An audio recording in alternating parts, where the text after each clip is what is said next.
Three, two, and we'll get it rolling. So, thank you guys for tuning in to the Life Hack Podcast. We have a special guest with us, Marvin. Appreciate you for making the time, man. First and foremost, congratulations on hitting 1 million followers on Instagram, dude. Oh, man. Huge deal. How do you feel about it? I appreciate it. Well, it's a long time coming. There's a friend of mine.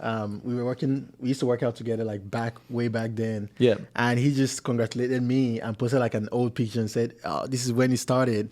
And that's like 10 years ago. That's crazy, so man. Thinking about this, like, it seems like, just getting to 1 million now, but it's been like years of just, accumulating. So I think that's where people get it confused. It's like you see the success side of it, but then you don't kind of see the backing behind it, the work that's been happening over the years. So I guess my first question for you is going to be, what was your childhood like, and did that affect who you are right now? Oh, that's a good question. I see we're just jumping right into it. Yeah. I like that. I had a very humbling childhood. A lot of people, when I tell a lot of people about my childhood, where I grew up, they look at me now like there's no way. Like, I look at you, you look way like maybe bougie now, or you look way too good to be, to be from there. But Yeah. I had a very humbling childhood. So I was born in Nigeria. Most of my audience already know that. I was born in Nigeria. I grew up in a very small village. Okay. If you guys have ever seen one of those African movies, of like children having water on their head, not wearing shoes, stuff like that. That was me at a point. Now when I say it, people look at me like, there's no way, bro. Like, because you got all the muscles now. Hey, what I mean? But that was me at a point, man. I lived in a small village. My mom said I shouldn't say small village. I should call it's a town. So I better say it's a town, Yeah. So maybe it's not that small, but it's a town, it's a village. To me, the same thing.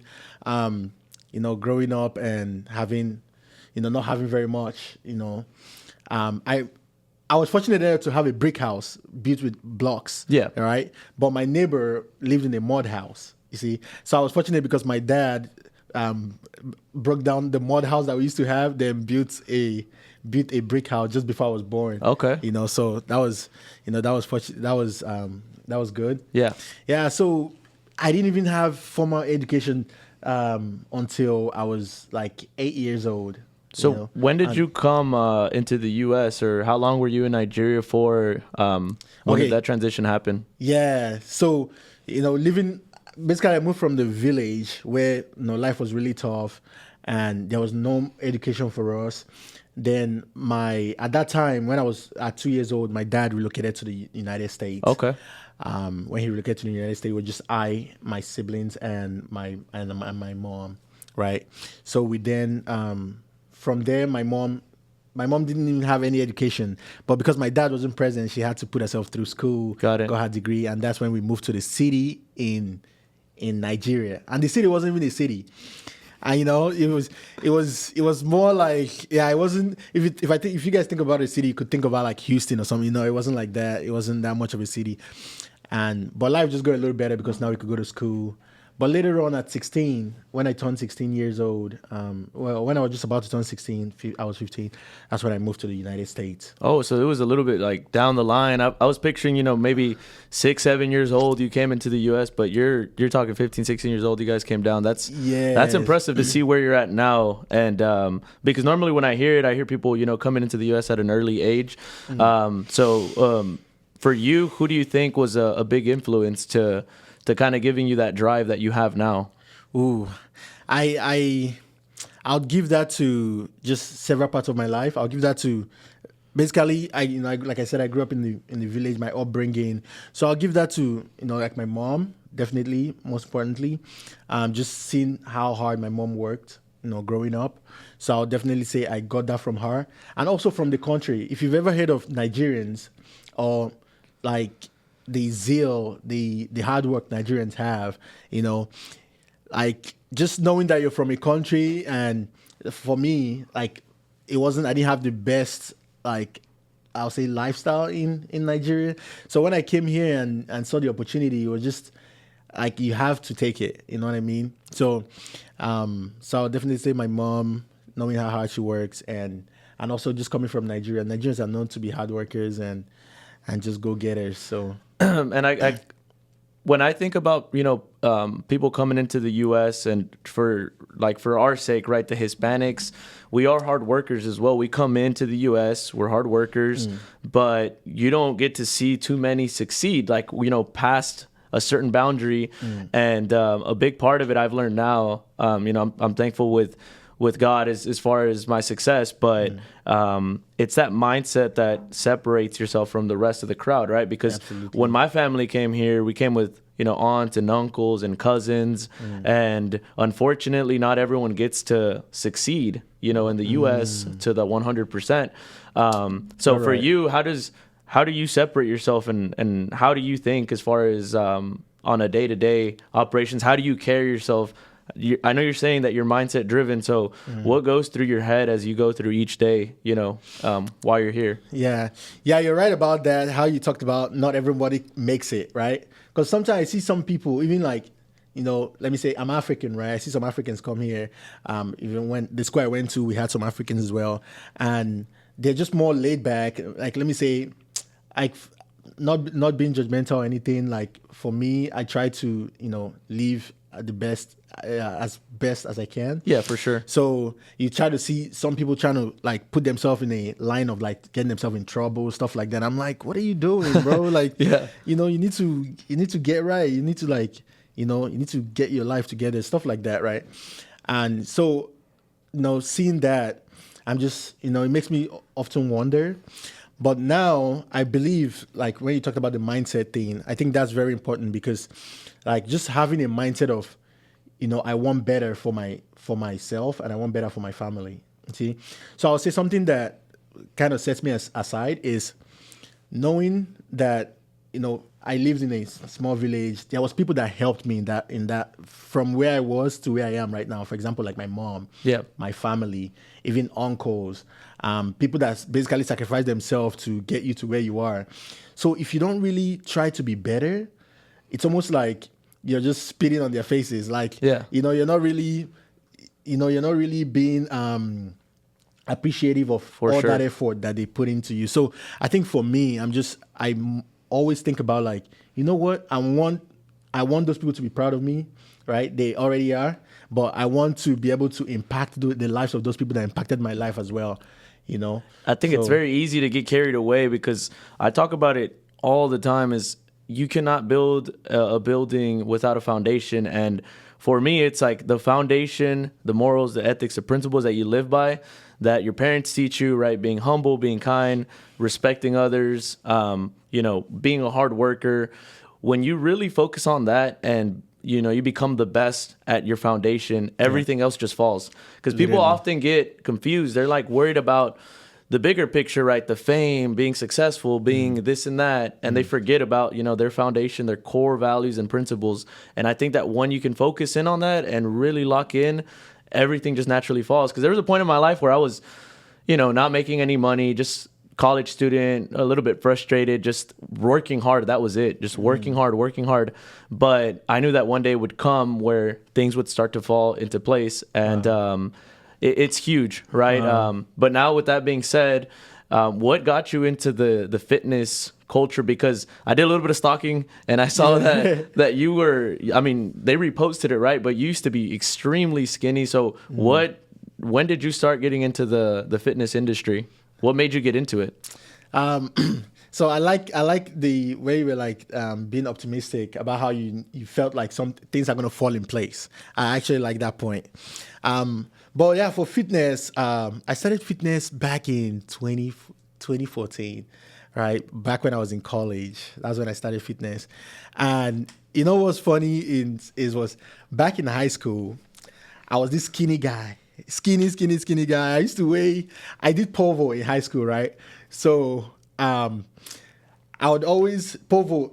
The way povo works is the pole has to be you have to be less than the weight of the pole, right? You can't be more, or else you could break it. Yeah. So I remember we had this 135 pole, And I always wanted that pole, a 135-pound pole. And always wanted that pole. I was like, I would ask my coach, and my coach would be like, Marvin, keep that pole. Like, you're not there yet. Yeah.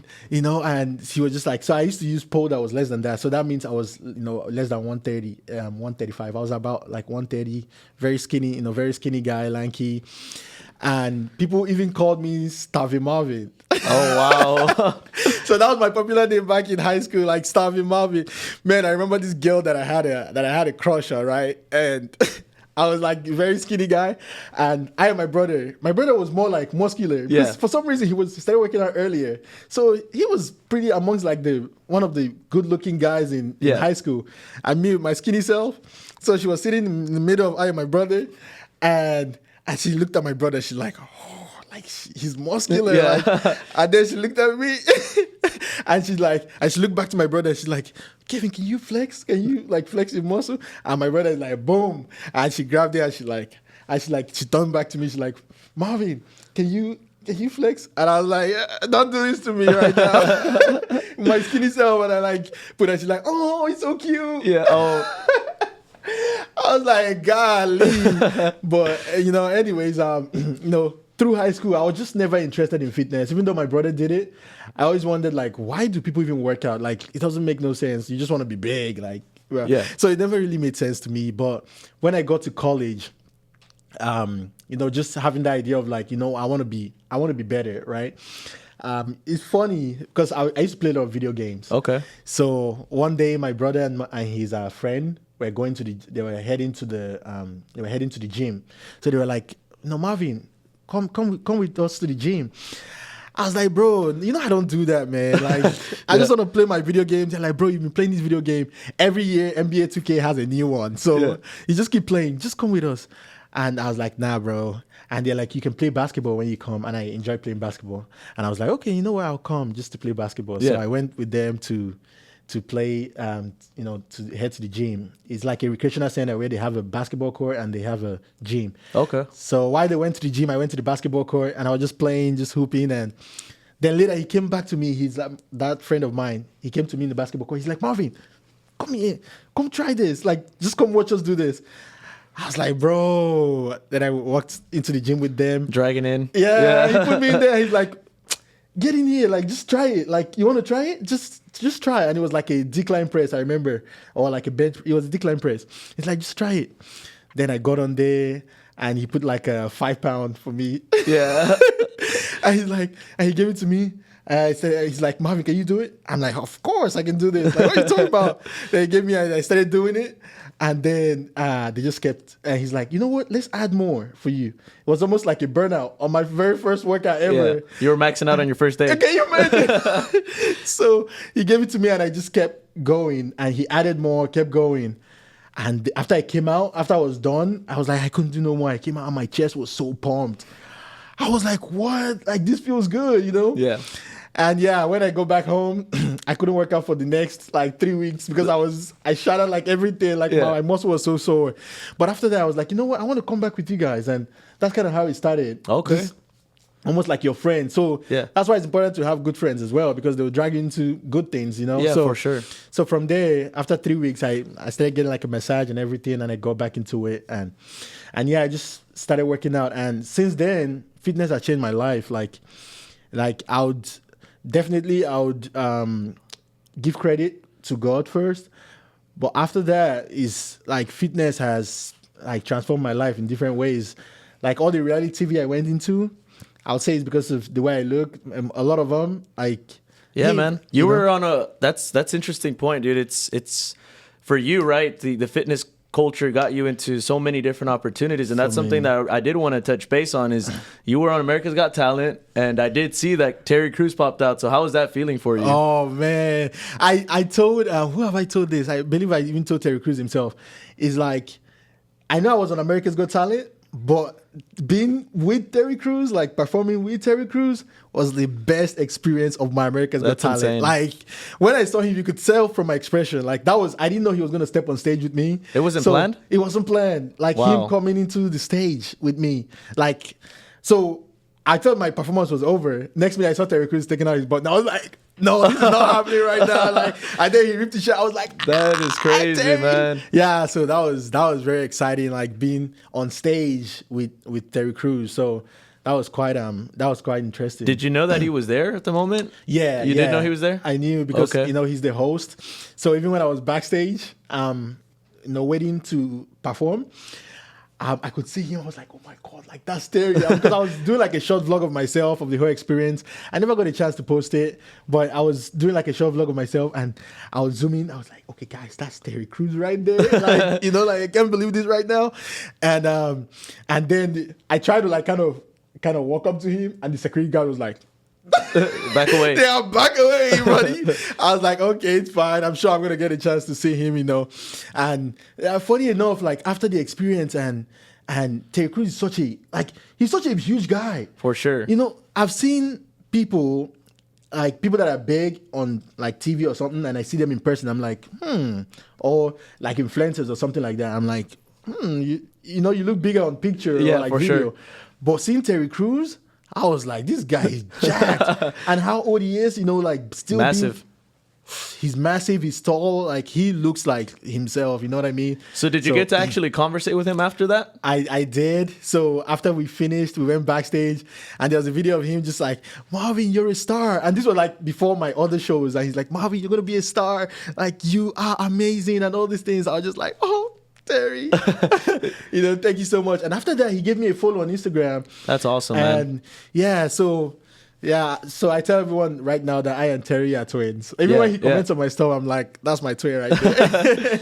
Even though I already have a twin. So was that a stepping stone for you as far as like jumping on reality TV shows? Was that one of your first opportunities? Yes. So that was definitely my first opportunity. That was amongst my first opportunity. It's funny because for my reality TV, how I started with that was my mom again. Oh wow. Yeah. So my mom came back from Nigeria because we live in US. She goes to Nigeria and America kind of like back and forth. She goes. Got it. Yeah. So she came from Nigeria and there was this show she was watching in Nigeria called Big Brother Niger, right? Which is Big Brother Nigeria. And she couldn't stop talking about it. She's like, Marvin, I'm watching this show. It's so interesting and everything. And I was like, Mommy, what's this? What's this show all about? Like, what's getting you so hyped? She's like, you don't know. They put these people in the house together. And he was telling me all about the show. And I was like, wow, that sounds interesting, right? And for me, it was a thing where I kind of wanted to start building like my audience, like my Nigerian audience. Yeah. So then at that time too, my relationship with God was like really close. Okay. Like, so, and that was the time when I just was starting to build my businesses and stuff like that. So I was like, that sounds interesting, right? And so I prayed about it and everything. And I watched the show. I YouTube the show and I saw the show. Then I prayed about it. And then I had a feeling of like, you know what? Like, I'm going to be on this show. Like, so I went to my mom and I told my mom, I'm going to be on this show. Like, I'm going to be on. She's like, Marvin, I know you're very optimistic, but like this show, like a lot of people want to get into it. Like thousands of people. I mean, it's a huge show. You were shooting for the stars. Yeah. So I was just like, after my prayers, I just believed that I'm going to be on the show. I was so confident in myself. I was like, I'm going to be on it. What was your idea? What was your thinking? Like, you're going to be on the show, but what was your role going to be? Or you just were thinking, I'm going to be on it somehow, some way? So my thinking was, like I said, I wanted to build my audience. I wanted to get back into the Nigerian community, okay, right? So I believe that was a good opportunity for me to do that. So after I prayed, like I said, and it was just like, it just came to me like, I'm going to be on it. So then I applied for it, right? I applied for it, and that was during the time of the audition. The auditioning came around, so I applied for it, and I put out my application. Then my brother was like, why stop there? Why, if you want to get on this show, why don't apply to American shows as well? So I was like, that's a good idea. So I applied to Big Brother USA as well. How does that process work? Is it just like, do you have to get an invite to a link, or is it online? You could just sign up, or how does that work? It's actually online. Okay. You just need to know when it's open. So for me, I knew it was open. Gotcha. I just went on Google, just searched it, and just applied. Or sometimes they'll post it on Instagram like, hey, casting is now open, something like that. Understood. So because I didn't know anything about reality TV, I never had a dream of reality TV, nothing like that. It was just my mom that just put it into my head. So then, I applied for it, and my brother was like, but I never got any call back from the Big Brother Niger. It's just like, I even called my mom. I'm like, Mom, I applied, but like, it feels like I just applied to space. Like nothing. I'm not hearing nothing back. And so then, even the Big Brother USA, I got something back at that time, but they were just like, how reality TV works is like, if you apply for it, you might not fit what they're trying to accomplish at that time. Got it. If they're trying to do like, let me say, a Playboy style vibe, and you're more like a chill guy that just wants to be in a relationship, you might not be the best fit at that time. But next year, you could be a better fit. Because that makes sense. This thing could change. You know what I mean? So I didn't get a call back. But it almost feels as though, like, when I applied for that, like the casting directors, they might have something going on in their community where like maybe my name was put in like a database or something like that. I don't know. But I started getting like DMs, like stuff like that. I get DMs, emails of like, the first one was like, was Netflix, right? Oh, wow. The casting director reached out to me and was like, hey, Marvin, So I did 2 applications. After that, no more applications. It was just like, Marvin, your name was in there, and now you're just getting all these contacts, right? Reached out to me and was like, hey, Marvin, would you be interested in a reality TV? They won't tell you anything about the reality TV. They won't even tell you it's Netflix. They won't tell you nothing. They just tell you like a reality TV, or maybe they'll give you like a kind of like a false name of the reality TV, right? Gotcha. Something like that. I was like, yeah, like, what's the reality TV about? And something like that. Like, give me a little more info. I was like, yeah, that's something I would be interested in. And we just started the process. So a lot of people don't know this, right? When I started the process of The Circle, right, which is the one on Netflix, I also started, another casting director reached out to me again. Okay. So I started the process of Too Hot to Handle as well. So right? you had 2 things going at once. I had 2 things going on at once. That's right? awesome. So funny enough, how like I got into other reality TV, it was just like, because before this reality TV, right, when I would like be driving or something, or I'll go to Los Angeles, and people would just look at me and like be staring at me for no reason, like stuff like that, right? And somebody would be like, this guy that made a comment while I was just walking in Los Angeles, like literally, like I would be walking and people's eyes would just be turning around, like everybody I walked past, and this guy was like, Hollywood in Hollywood. I was just like, what's he talking about? Stuff like that. Or I'll be in Houston, right? And maybe I'll go to like a restaurant or something, to Valet Park, and then somebody would just make a comment like, bro, look at you, man. Tell me you're doing something with like this, your look. Like, I'd just be like, I'm not really doing anything with it. I'm just a fitness person. Then I started thinking to myself, damn, maybe I should be doing something with this. You know what I mean? That's how the reality TV started, things started. So the process for The Circle and Too Hot to Handle started, right? That started. And, both of them were just going, But I think because they are both Netflix, right? Yeah. So I believe it got to a point where they had to sit in the boardroom and talked about the cast that are coming in. So it's like, okay, Too Hot to Handle, what do you guys have? Okay, we have this guy, Marvin. Like, oh, we got him too. Circle, we have him too, So that was when my casting director called me and was like, so okay, Marvin, so it turns out that you're being casted for 2 shows. So you have to make a decision of like what show to go into, right? And so then I was like, okay, so what do you recommend? Like, which one should I go to? She's like, well, The Circle is happening sooner, but Too Hot to Handle is going to come later, right? And I believe like you fit into the Circle very well, and that's happening like soon. We want you like to fly to go do it like right now. But if you want to wait for Too Hot to Handle as well, you can. I was just like, man, I'm ready to do this like right now. So anyone that's available for right now, like sign me up. Put me on the plane. Yeah, put me on the plane. So I decided to go with The Circle because I was like, if I wait for Too Hot to Handle, like it's coming, but it's not soon, right? I never know, they could change their plans. You just never know what could happen. So let me just go with this one. Let me just go with The Circle. So I went with The Circle, and it was very, very interesting. Like the whole experience, it was nice. It came natural to me as well. Like, funny enough, like all the shows, all the reality TV thing that I did, like people ask me, my Uber driver, right? After I finished America's Got Talent, I got into an Uber to get back to my hotel. And I just told my Uber driver, I just finished America's Got Talent. It's like, no way, what? That's no, insane. were you nervous? How did you feel? And I was just like, no, I wasn't actually nervous. Like, I wasn't nervous at all. She's like, there's no way. There's no way. I was just like, no, I wasn't. And so, starting on America's Got Talent, I never got nervous 1 minute. Like, I was just like excited to be there, but I wasn't like nervous or anything. I believe in that. Like, what's meant to be is meant to be, right? Like, what's meant to fall into place is gonna fall into place. And it sounds like that's what happened with you. Exactly. It was just meant to be. And I think the strong faith you had behind it as well, right? You said you were close to God. You were like, I want to be there. I know I'm gonna be there, and it happened just so. But can you take us through the experience of what it was like getting on Netflix from the start to the finish? Yeah, absolutely.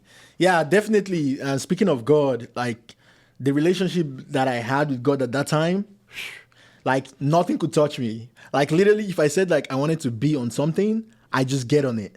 Like it's crazy. Like I just knew. Like the moment I just like made a declaration to myself to say, I want what God wants for me. I don't want what I want for myself. So that was another thing. Like all this reality TV happened, but it's not really what I wanted for I didn't know anything about reality TV. But at that time in 2020, 2021, I just had a relationship with God where I was like, you know what, God, I know I'm doing this. I'm an engineer as well, right? That's what I was doing. Like, I'm doing this, but I've always wanted what I want for myself, but now I want what you want for me. You let him guide you, basically. Yeah, whatever you want for me, I don't care. If you want me to go preach or you want me to, like, even, I went as far as if you want to take my life as a sacrifice, like anything you want for me, right? And from there on, my life just started changing. Like, could you imagine? I don't think there's ever been anybody that's been on how many reality TV in 1 year. I was on Netflix, The Circle. I was on America's Got Talent. I was casted for Big Brother USA. That's a blessing. I was on Big Brother Titans, all within a year. Like, that's crazy. That's like, a blessing, man. You know what I mean? So that's what God can do for you. Like, so that was the relationship that relationship that I had with God, that I still have with God, So, but Netflix was interesting, bro. Netflix was nice. Netflix, like, they do know how to take care of you? They do know how to take care of. They do know how to make someone feel like a star. Yeah. Right? For the shooting, they don't let the cast know about each other. So I didn't know about anybody else that was in the circle until the show was completely done, right? So they would always like blindfold you. Oh wow. Right? They always blindfold you. They had like a whole crew that would like something that was pretty cool, right? It was like when you go to the hotel, you can feel like it's a big hotel. Like when you go to the hotel, they'll be like, no, they won't call you by your name. What was my name again? They'll give you like a abbreviation, like what was mine? Like MR coming through, stuff like that. You can tell, you can see them like phoning each other, like, hey, MR coming through, so clear. Like, wow. So they will clear the public, stuff like that. So no one sees you, and they'll use like these really luxurious cars to like drive you around, take you from one place to another, and like it felt like I had a chaperone. Oh wow. Right? A chaperone with me. He would take care of you and everything, kind of hold your jacket, stuff like that. And he always commented, he's like, oh, this is the life I want for myself every day. That's hilarious. Because the feeling was quite interesting. But also the filming process was, I'll say, quite intense as well, because for The Circle, you don't really get to see anyone. You're just by yourself in a room, like in a house, like in an apartment, all by yourself. You don't see anyone. You don't talk to anyone. You're just talking to a TV. And you don't even know if the people around at the other corner are catfishes or real. You don't know. So that was quite interesting as well, again, to experience that. For sure. Yeah. What was your scene like? What did you have to role play, or what did you have to do as far as your scene? So for mine, right, when I made like going to the house in the circle, right, they bring you to an apartment. So you come from your hotel. You don't see a lot. That's the thing about this reality TV. They always tend to try to hide you from everything else. Like, you don't know what your hotel looks like. You know what your hotel room looks like, but when you step out of the hotel, you're blindfolded, so you don't get to see anyone or anything. You don't know what's going around. when you're funny, this is a fun fact, right? When you're in the circle in reality TV, all my reality TV experience that you never know what the time is. You could think the time is, let me say 4 p.m., but really it's like 3 a.m. in the morning. How do you not know the time? Do you not have your phone with you at the time? They take up your phone, or they take away your phone. They take away everything. Even they would bring down the curtains so you don't get to see what the day. I remember even in Big Brother Titans, they would like shut the windows closed so you can tell what time it is. You didn't get scared at any point where you're like, they're about to kidnap me? I was like, nah, I wasn't for that because, Netflix, right? Very professional. But yeah, the experience was really interesting. I got into the house and, just looking into the house, I just couldn't believe I was there. I was just like, wow, I'm really shooting for Netflix. Like, this is crazy. Like, I'm actually here about to be on the circle, Then later, just checking out my apartment, where's the food at? Because I was like, man, I need to make sure my food is right. I got to get my kids right, And I was just like, do you guys have a gym here? And they're like, Marvin, you can work out inside your apartment, but like sometimes you get access to the gym, stuff like that, because we had a gym and everything. So I was just hoping that I don't get like evicted like the first day. Imagine coming to a show and day one, they're like, oh, Marvin, time to go back home. Come on. I just got here. How long did you stay there for? I stayed in the circle for, I believe a little over half of the time. So I stayed enough. Like, I feel like I stayed enough, I stayed just the right time that I should stay. Were you going and coming back, or you were there the entire time throughout that filming process? Oh, you were in the apartment the entire time. You're not even allowed to leave. Leave the apartment. So yeah, I was in there the whole time, and then people started coming in. If you've seen the circle, it's quite weird. It's like there's a TV, and you're talking to it. It's like a social experiment. For sure. Talking to a TV. You don't know if the other guys are catfishing. They're trying to get you out. There's this girl. We're actually really good friends right now, right? So when the TV came on, I saw her and I was like, oh my God, like I like her, I like her vibe, everything. And we have to rate each other, right? And I rated her very highly, right? Santi's probably gonna give me crap for this. Because we were just hanging out like a couple of months ago. So I rated her really high and I was like, you know what, we're gonna get along, like, and then everybody had to rate everyone, right? And when they announced the ratings, and I rated her number one, actually my number one, right? And she rated me to get evicted from the show. Wow. I was heartbroken. I was like, oh what? My gosh. That's when the game turned around for me. I was like, you know what? I don't care anymore. I'm about to be just an ass to everyone, stuff like that. So, and even till now, I'm like, Zanti, I can't believe you tried to get me out. That's hilarious, dude. It's like, Marvin, I'm sorry, I didn't know, like, stuff like that. So that was interesting. That was really interesting. You got all that. You get all that content in how many days would you say? Was it one day where you just tried everything, or was it multiple days, multiple weeks? Oh, that was multiple weeks. Multiple weeks for the circle, right? Yeah, for the circle. Oh yeah, it's just like the show, right? You're sleeping, you're waking up, basically you're just living your life, right? So the interesting thing is, like, they put you in that apartment, there's cameras. So there's cameras everywhere, even in the bathroom. It's crazy. There's cameras everywhere, right? So you're just living your life. You wake up in the morning, and then you go about, if you got to take a shower, brush your teeth, make food. While you're making food, maybe the TV could turn on and like maybe somebody's trying to chat with you, like, hey, let me say Raven or somebody's there. Raven wants to chat with you. They're like, oh, hey, just chat. So just like living your day to day, and there's activities like a pool setting type party vibe. There's games, just different things going on. So did you basically, like, your focus shifted after you realized it's just me living my life at that point, and it's natural to me. I have to just live these days and not think about it, because I feel like if you do think about it too much and you're like, I'm in the middle of a show, your mindset might change a bit towards what you're doing. Exactly. So the thing is, usually like the first day you're thinking like, wow, I'm really in a show. You're looking at the cameras like, wow, cameras are really here. But after like the second day, and usually one day in reality TV usually feels like a whole week or even like a month. It feels so long because you're just in there. I don't know, for some reason, like in Big Brother, we said like a day feels like a week. It really does feel like a week.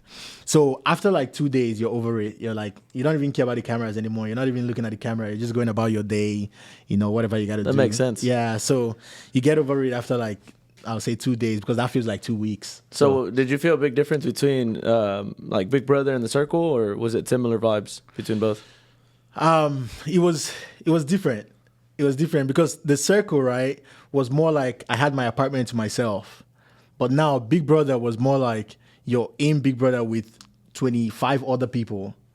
You see, and you have to share like the bathroom. Big Brother was different. Big Brother was weird, like right? Because at least in The Circle, right? In The Circle, all right, you have the place to yourself. You can eat whatever you want to eat, cook whatever you want to eat, cook. Do whatever you want to do in your apartment. It's your apartment, right? You have like your bathroom to yourself and everything. But Big Brother Titans is completely different because now you're living with 25 other people. That means relationships is going on. People are having sex. Like, it's crazy. People are showering together. People are quarreling. People are fighting. Different things are going on. Like, and crazy, Big Brother Titan is like, Big Brother Titan is just like bring in 26 people and make them live their life. So literally they're doing everything. It's crazy. They're showering together. Like it's an open showering. How long did it last before? I mean, that's extremely interesting to hear the different perspectives, because one sounds like, you're more isolated, and the other one sounds like it's engaging. But at what point did you start to see people's personality or mindset start to shift on Big Brother, where now you're starting to see relationships, you're starting to see people, sleep with each other? How far into it did you start to see that? Oh, you see that from day one. Really? Because the thing about me, right, because that was shot in Africa. So I didn't really know much about Big Brother Africa. I didn't really know much about it. So when I went there, I was just hoping to just live my life, But the thing is, people know it's a game. So when they come in, they try to get into the game as quick as possible. Got it. So for example, like if your strategy is to, let me say, get into a relationship, right? You go in there and you start scoping for a guy or a girl that you want to get into a relationship with, stuff like that. So from day one, you see it. Like from day one, you see people already kissing. Okay. Right? From my show, like day one, people already kissing. You didn't find it weird? I found it weird. I found it weird because to me, I was just like, what the hell? Because I didn't know, like I said, I didn't know much going on, right? Like day 4, I believe that was day 4. No, maybe not day 4. Maybe first week, someone already had sex, stuff like that. So okay, and you're like, wait, where are you guys having this sex? Like in the room, because we all have to share like sleeping spaces. So people are having sex in the bathroom. People are having sex in like outside, where like laundry room. Oh yeah, different things like that. You're like, Marvin's walking in to do his laundry and he's like, what? Let me turn around. Let me go the other way. They're like, yo. When people, I didn't even know people, it's just like, oh yeah, we had sex last night. Like, okay. Or somebody got a top off real quick. Yeah, like, yo, you guys straight to the point. Here, man. So how long was that show? So the show is supposed to last for 3 months. So that's a long show, unlike The Circle. The Circle is more like on the shorter side. But Big Brother is a 3-month show. So every week somebody gets evicted. So like again, you don't want to be among the first people getting evicted, stuff like that. So yeah. So that show, I kind of stayed about the same time as The Circle. I feel like I have that reputation of staying kind of a little over halfway there, Yeah. So I stayed 5 weeks. Nice. Which is a month. And so think about just living in a house for a month. That's kind of long, How did you feel after you got out? Like, ooh. So the thing about this show, right, is, the show is actually really big in Africa. Like, can you imagine just going in there, less than 1,000 followers or a couple of hundred followers? Like, I have like 200 followers. A lot of people don't know who you are. Now you come out from the show, right? This show is actually the biggest show in Africa, right? And now you come out, when you're stepping out from the show, now you have security and people are like, Marvin, like stuff like that. Like people are like, trying to, get pictures, trying to do this, and you have security guards now, moving you around, and you're like what the hell? Like, that's insane, dude. Who have I become? Stuff that's like insane. that. So that's the feeling of, and now you look at your followers. Your follower has jumped like thousands of followers, stuff like that. So, and now you even have like a fan bases. So this show comes with like fan bases, like people that are supporting you while in the house, because people have to vote for you. So you're like, someone's like, oh, I'm such a huge fan of you. We have a community of fans that are supporting you. And you get to like, let me say, when I got to Nigeria, like my fan base, like gifted me stuff. Like they'll invite you to stuff, and you're like, who are you people? But like you people don't even know who I am. And how often are the cameras rolling on you? Because you said there's over 25 people, right? But how often are the cameras are on you, during this period of time? In the outside the show or in the show? No, while you're in the show, right? You have multiple relationships or different situations going on.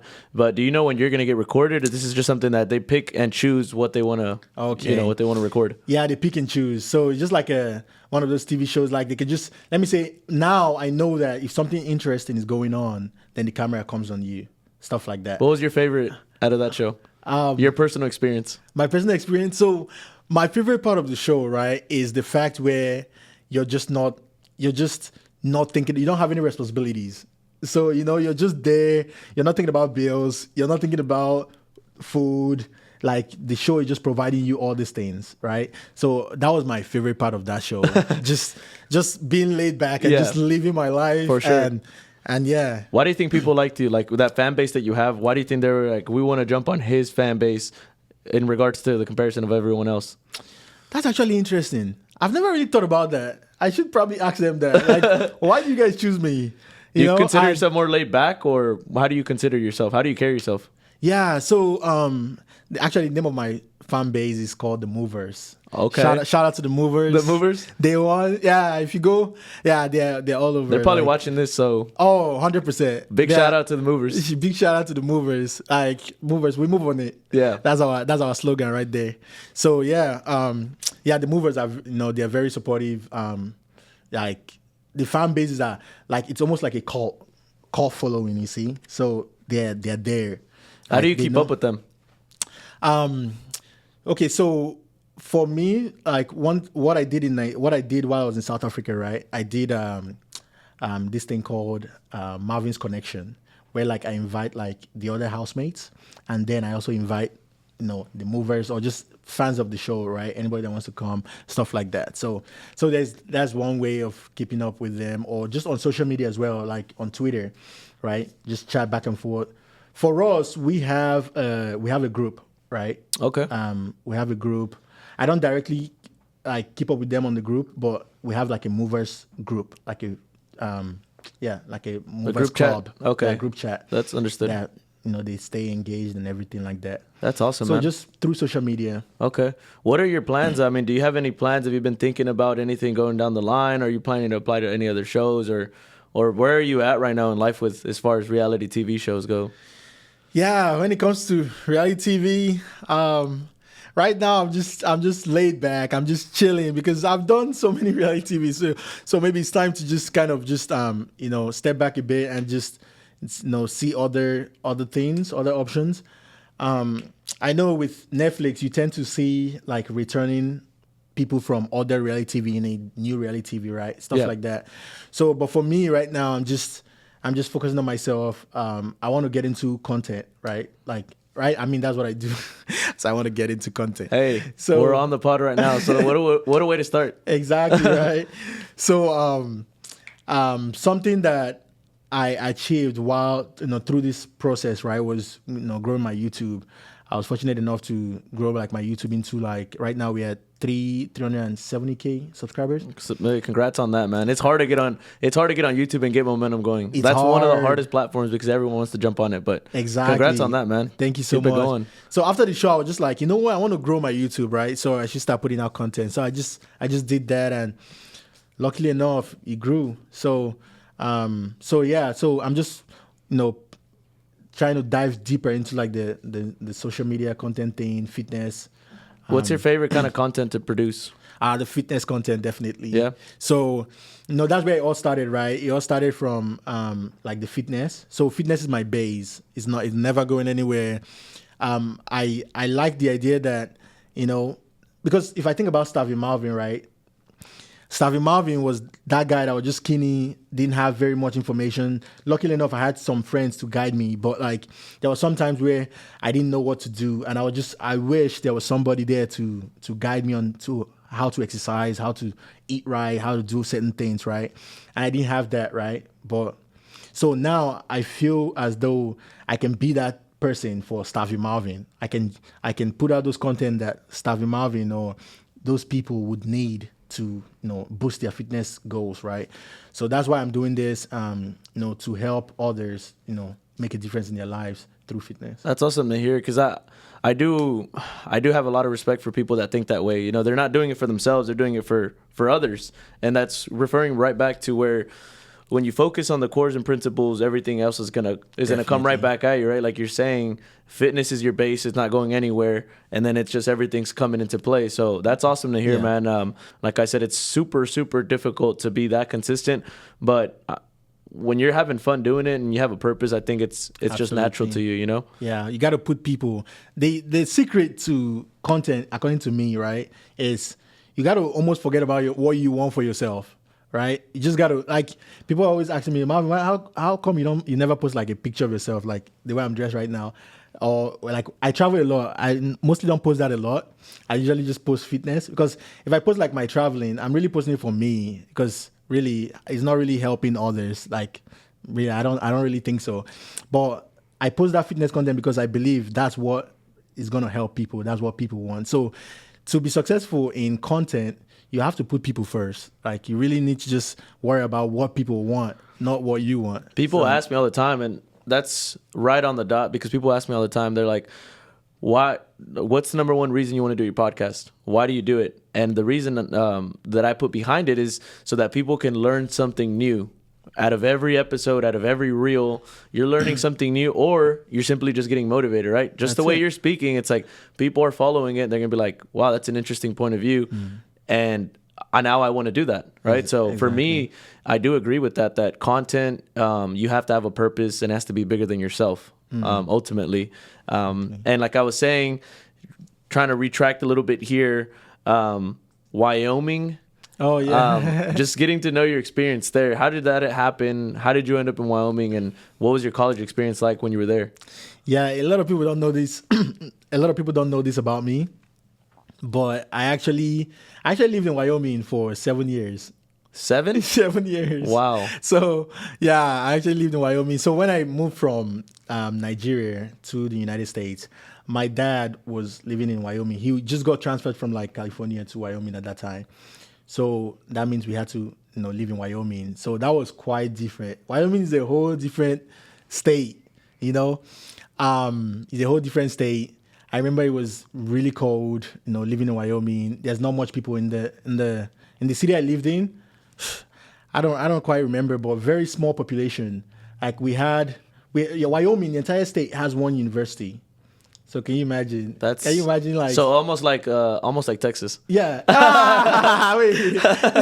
Could you imagine Texas having one university? No, that would be crazy. Yeah, everyone would be fighting to get in. Oh, so yeah, it was quite crazy. My dad said when he moved to the United States, right? When he moved to Wyoming, he was amongst like the very few black people that lived in that city. Like, he would be walking on this, like, I'll walk into Walmart, right? And I'll get stares. Like, people just like, and not like they're looking at me like in any way, in any manner, like to be offensive or anything. Yeah. It's just like people are not familiar with black people as much in the city that I lived in. So like, you see like people just staring like, wow. Even when I went to high school, right? I went to high school in Wyoming, and people come up to me like, oh my God. Like, they'll ask me like, do you guys have clothes? Like, you guys wear clothes in Africa? Like, questions like that. And, you guys have like animals, like tigers, stuff like that, and lions and stuff like that. I'll say, oh yeah, we have them. They're like, really? Have you ever seen one? I'm like, yeah, I fought one. Oh my god. I fought a lion. Yeah, we ride elephants to school and stuff like that back in Africa. That's so hilarious. it was just like, yeah. Even my like Wyoming is quite an interesting place. And like the city I lived in, right, from the experience that I have, yeah, people from that city or people from Wyoming, they don't tend to leave quite often. So they're just, in their own space. They're just stuck in that kind of circle. Yeah. And they don't really get to travel much. I've known of a lot of different cities that are like that, where people there don't know anything else but that. I went to school in Kansas, which is, to me, it's not in the middle of nowhere, but it's the city that I was in was a very, very, very small city, Hayes. And so the population there is very small as well. I wasn't used to it, right? I came from Houston to Hayes, and it was like a huge transition. But then a lot of people are like, oh my God, like, how's Houston? How's this? How's that? Yeah. And I'm just like, it's normal to me. And for them, it's like, it's a huge city. It's a big place. And it's like a travel spot to them where they want to come in and travel. Houston is huge to people living in Wyoming. Yeah. No, Yeah. like six lanes, driving lanes. No way. Like to us back then, right? Because the closest city that we had to Rock Springs, Wyoming was Salt Lake City. So Salt Lake City was like the city for us, and Salt Lake City is not compared to Houston in any way. So whenever I had to travel to Houston, like later on when I had to, like, Marvin, you're going to Houston? Like, I said, yeah, I'm going to Houston. I'm so excited, like stuff like that. Like Houston is huge. Yeah, it's massive. Like my friends had horses and everything. Trucks. Yeah. Like even in the rodeo, They're like, wow, like, they're amazed by everything that's happening. They messaged me tonight. They're like, man, Marvin, like, you've gone so far, like stuff like that. But I said, even I had a friend, right? I always tell him, like, I know we are living in this Rock Springs right now. We're living in Wyoming right now, but like, I have a vision that I would live here. I would, be so much greater. Yeah. And he'll look at me like, you think so? I'm like, yeah, we can do it, Yeah. And, so them looking at me right now, they're probably like, wow, this guy actually like, did that, like, stuff like that. So, but yeah, Wyoming is quite, it's quite interesting. Okay. It's easy to live in too, though, because like things are provided for you. Like, things are cheaper. Like when I stayed there for community college, like my dorms was paid for. Like my tuition, everything was paid for because the state, they have money too. The state has money, so they paid for my stuff through scholarships, stuff like that. And sometimes I even get money back. Yeah, just being able to go to school. That's awesome. Like up to $1,000, stuff like that. So how long have you been in Texas? So in Texas, I moved to Texas I moved here in 2016. Okay. Yeah, 2016. So about 8 years. Awesome. How's your experience been as far as living in Texas? Oh man, Would you change it? Oh, no way. I tell everyone like Houston is my favorite city out of everywhere else in the US. Like I think Houston is the best city in the United States. I mean a city where like I wake up in the morning and I just be like, man, I love Houston, man. I love it. I love it here. Like because like a city where like the weather is amazing in my opinion. I know people say Los Angeles weather is nice and stuff, but I was just in Los Angeles like 2 weeks ago, and I packed as though I was in Houston, like with a light jacket, stuff like, whoo, it was freezing. I was like, what's this? Like, stuff like that. So Houston, I like the fact that, the weather is, is amazing. It's very diverse. So you get to, chat with like different, like look at us, like for stuff sure. like that, right? And also the diversity comes with diverse food as well. So if you like food, you get to have that, and Houston, Texas, man. Yeah, Houston, Texas is. So what is your favorite thing to do as far as Houston? I know you said the food. So do you go to different spots, try different foods out, or what? I do that as well, but not as often. But what I just like to do is just like drive around. Okay. I like the weather. I like the weather. Right. Yeah. And Houston, not to mention also the it's not as expensive as for sure Los Angeles, right? So we have all the Cali people coming to Houston now. They're buying all the houses down here. You know what I mean? Yeah. But they buy like 3 of them. Yeah, 3 at one. 3 at one. But I like just driving. I like enjoying the weather. Okay. In Houston, right now the weather is really nice. Yeah. So just enjoying that. trying foods as well. Yeah, that's great, man. I agree. Out of all the places I've been, I think Houston's by far my favorite. Not being biased, it's just it's very diverse. You know, you get a bit of mix of everything. Like you were saying, in Wyoming, it's very small, cultured, where everyone's used to the same thing. And here you get to experience it all. You get a lot of opportunities for sure as well. Exactly. But I guess to kind of wrap it up here, Marvin, you know, we do appreciate all of your time. And if you could leave off with one piece of advice for the people watching this podcast, what would you give them that could help them succeed down the line? I'll say for me, right, when the success that I have right now, the accomplishment that I have right now, all started with just trying to figure out my purpose, right? I feel like it's important for everyone to have some kind of purpose in life, right? You just can't be living life just aimlessly, right? As a man, woman, you have to have some kind of purpose to drive you. And for me, right, I know it was quite difficult for me to find that purpose for myself. I tried different things. Like like I said, I'm an engineer. But when I was trying to figure out my purpose, I started writing down like different things that I would like to do. You know, I put in, because when I was little, I wanted to become a doctor. I wrote that down. I almost like took my MCAT. I was studying for it to take it because I wanted to go back. I was like, man, I believe like I have a bigger purpose. Like, you know, I always wanted to help people like, you know, in medicine. So I was like, okay, maybe that's that. Or maybe I want to do this. I want to become management in engineering. Yeah. Or maybe I want to do this, you know, fitness. Just writing down different things, just trying to figure out my purpose.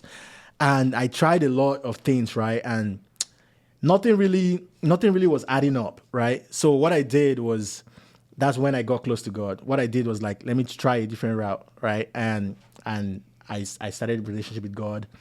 I got a Bible. My sister gave me a Bible, and I started reading that, and I started praying more. I started listening to like pastors, stuff like that on YouTube, just stuff like that.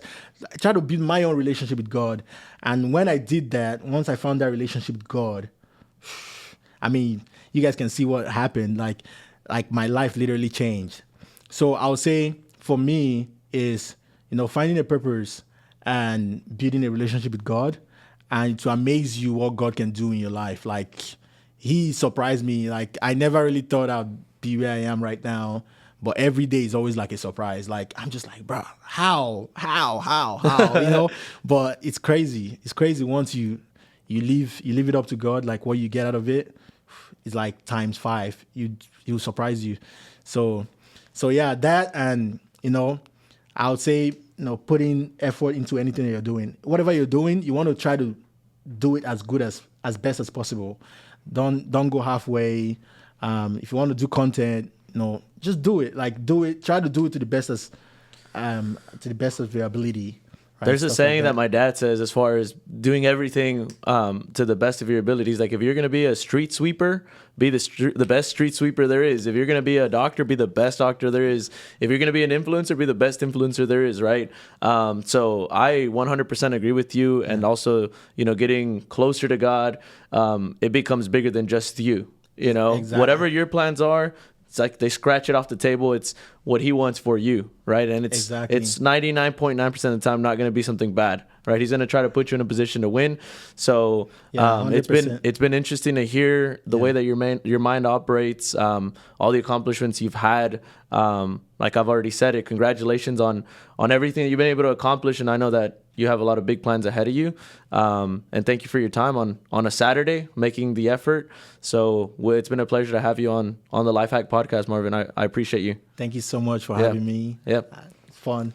There we go. All right. We Thank you so much. All right. That's it.